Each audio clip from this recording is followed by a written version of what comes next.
Olá, pessoal. Meu nome é Lenício Andrade, eu sou nefrologista e a gente vai dar continuidade ao nosso curso de Fisiologia Renal com a aula de Introdução à Fisiologia Renal.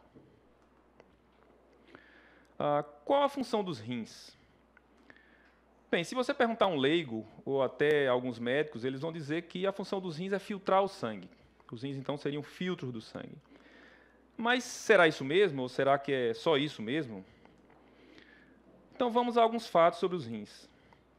Em relação ao organismo como um todo, os rins representam apenas 0,5% da massa corporal, o que seria mais ou menos 300 gramas em um indivíduo de 60 quilos. O coração, entretanto, manda para os rins o equivalente a 20% do débito cardíaco. E se a gente levar em consideração a proporção de cada parte do corpo sobre o corpo como um todo, isso equivaleria ao sangue destinado a uma perna e metade da outra. Quer dizer, esse é o volume de sangue, a proporção de sangue que os rins recebem do débito cardíaco. E, num período de 24 horas, os rins produzem uma quantidade de filtrado que equivale a 3 vezes o volume do corpo, ou em torno de 180 litros por dia. E isso equivale a aproximadamente 36 vezes a volemia. Embora a grande maior parte, mais de 99% desse volume filtrado, sejam reabsorvidos, isso daria um fluxo urinário médio de 2 litros nas 24 horas. Então, quais são as funções dos rins? Mais do que a função dos rins, quais são as funções dos rins? A gente vai fazer uma divisão didática aqui, embora possa haver sobreposição entre elas, mas os rins teriam, então, a função excretória, a função regulatória, a função endócrina e a função metabólica. Vamos ver cada uma dessas funções separadamente, tendo em mente que pode haver sobreposição e que isso é só uma divisão didática. Primeiramente, a função excretória, que seria, então, a função de retirar do sangue determinados metabólitos e eliminar do corpo e retirar do corpo através da urina. Então, os rins retiram do organismo escórias do metabolismo, como a ureia e a creatinina, por exemplo, e outros metabólitos nitrogenados que não são normalmente mensuráveis, mas é uma quantidade grande de escória do metabolismo que os rins retiram do sangue e eliminam do corpo através da urina. Drogas também. Boa parte das drogas são eliminadas por via renal, principalmente as drogas hidrossolúveis. As drogas lipossolúveis muitas vezes são transformadas em hidrossolúveis para poder sofrer excreção por via renal. E toxinas, que são elementos endógenos ou exógenos, e que seguem mais ou menos a mesma lógica das drogas. A função regulatória. Os rins são órgãos responsáveis pela homeostase, ou seja, por manter determinadas concentrações do meio interno dentro dos limites fisiológicos, né?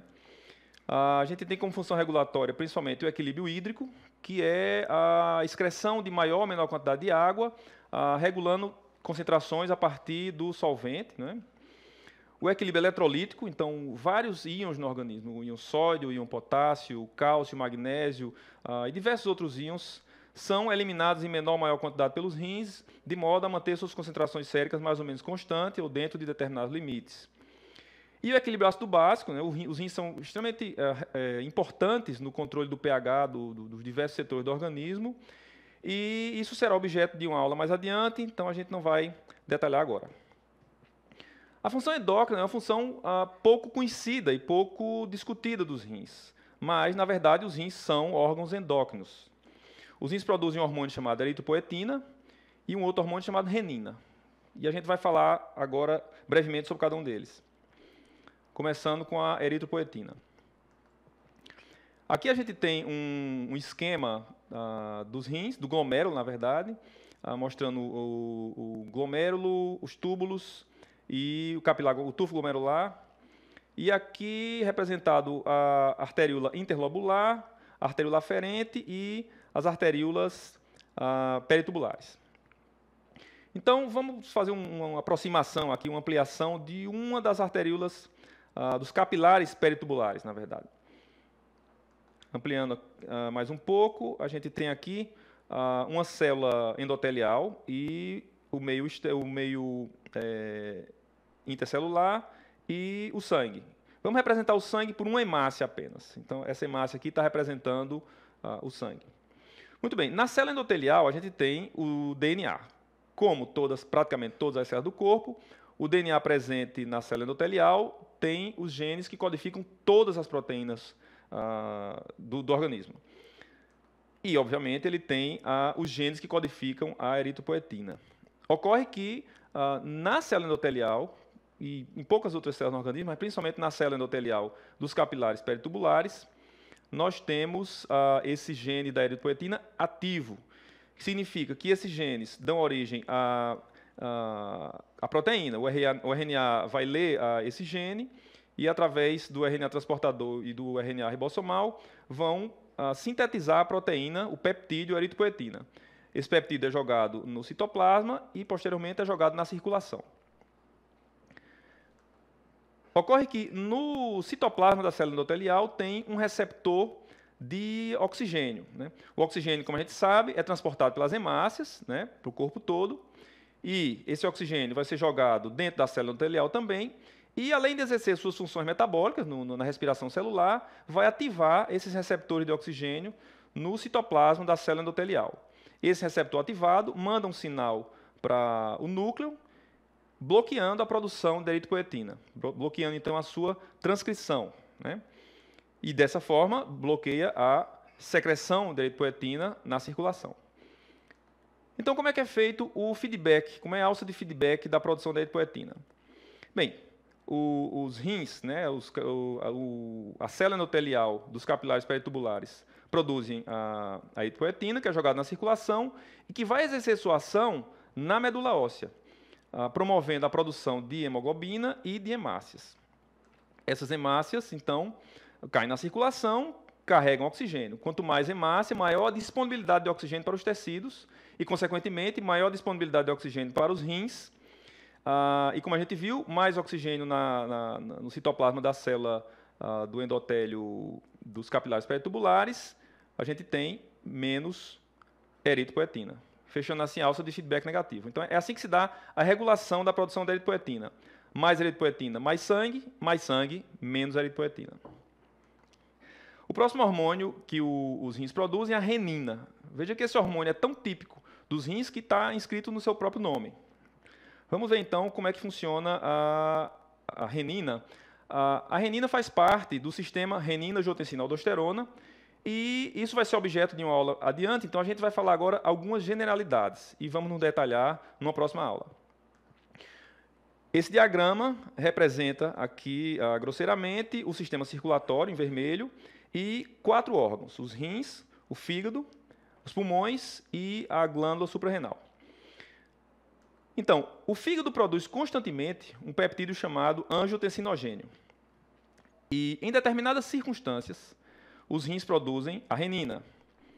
A renina age sobre o angiotensinogênio, transformando em angiotensina 1. A angiotensina 1 na circulação, em determinado momento, passa pela circulação pulmonar. E a enzima conversora da angiotensina, que é uma enzima presente no endotélio, no endotélio renal, no endotélio dos capilares renais, vai transformar a angiotensina 1 em angiotensina 2. A angiotensina 2 exerce várias funções metabólicas, várias funções no organismo, mas a gente vai se fixar aqui numa função que ela exerce na glândula suprarrenal. A ação da angiotensina 2 na glândula suprarrenal é estimular a produção de aldosterona. Então, nessa alça, nesse sistema renina-angiotensina-aldosterona, os efetores são a angiotensina 2 e a aldosterona. Pois bem, onde é produzida a renina? Lembrando um pouco aqui da nossa aula de anatomia renal, a gente tem esse esquema do glomérulo, né, com a circulação também, bem esquematizada, e a gente se lembra dessas células do início do túbulo distal, que fazem uma relação íntima com a arteríola aferente.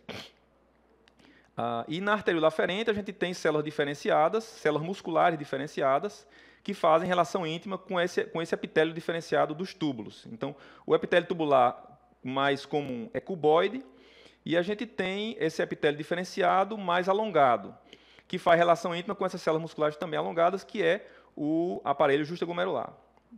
Então, as células musculares, que chamam células de Purkinje, são as células que produzem a renina. Aqui a gente tem um esquema mais detalhado e mais realista, né, mostrando aqui a artéria aferente e o aparelho justaglomerular com a mácula densa e as células justaglomerares ou células de Purkinje, que são as células produtoras de renina.